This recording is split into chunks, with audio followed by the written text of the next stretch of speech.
আমরা যখন সংসদে জিজ্ঞাসা করছি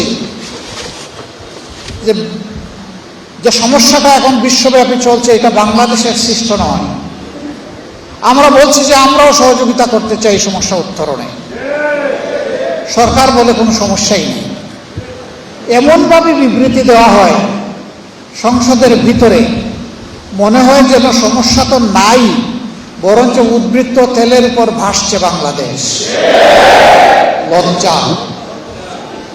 আমরা জিজ্ঞেস করেছি, তাই যদি হয় তাহলে এক একজন গাড়ি চালক, এক একজন বাইক চালক কেন তাহলে পেট্রোল পাম্পের সামনে গিয়ে ঘন্টার পর ঘন্টা তাদেরকে অপেক্ষা করতে হয়?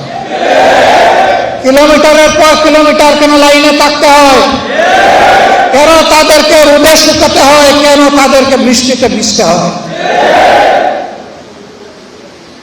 বাইক চালকরা বলছে, আগে 7-8 ঘন্টা দৌড়াদৌড়ি করতে পারতাম, এখন তেলের কারণে 3 ঘন্টাও বাইক চালানোর সময় পাই না। জনজীবনের সকল ক্ষেত্রে এই দুঃসহ যাতনা নেমে এসেছে। আর সরকার জাতিকে বলছে তেলের কোনো অভাব নেই। এটা অবশ্য ঠিক, তেলের অভাব কার জন্য নাই এটা বলে নাই। কারো কারো লোক ড্রাম ভর্তি করে নিজেদের ঘরে, বাঁশ জাড়ে, গোয়াল করে বিভিন্ন জায়গায় তারা তেল রেখে দিয়েছে। পাম্পে তেল পাওয়া যায় না, লেখা আছে তেল নাই, বন্ধ, কিন্তু ওখানে গেলে তেল পাওয়া যায়।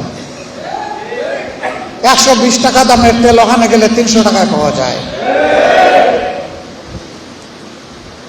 এইভাবে জ্বালানির উপর পাওয়ার নির্ভরশীল। শুধু গাড়ির চাকা চলে না, শুধু ফ্যান ঘুরে না, শুধু বাতি জ্বলে না, এই জ্বালানিতে সমাজের চাকা চলে, মিল, ফ্যাক্টরি, ইন্ডাস্ট্রির চাকা চলে, পাবলিক ট্রান্সপোর্ট চলে। এটা লজ্জার ব্যাপার। সরকার কেন সবাইকে নিয়ে খোলা মনে বসছে না? বাস্তব অবস্থা কেন তুলে ধরছে না? আমরা সবাই এই সংকট নিরসনের অংশীদার হতে চাই। আমরা তো সংকট তৈরি করতে চাই না, কিন্তু কি জানি শুধু একটা লুকোচুরি সব ব্যাপারে আমরা লক্ষ্য করি, কি একটা অস্পষ্টতা।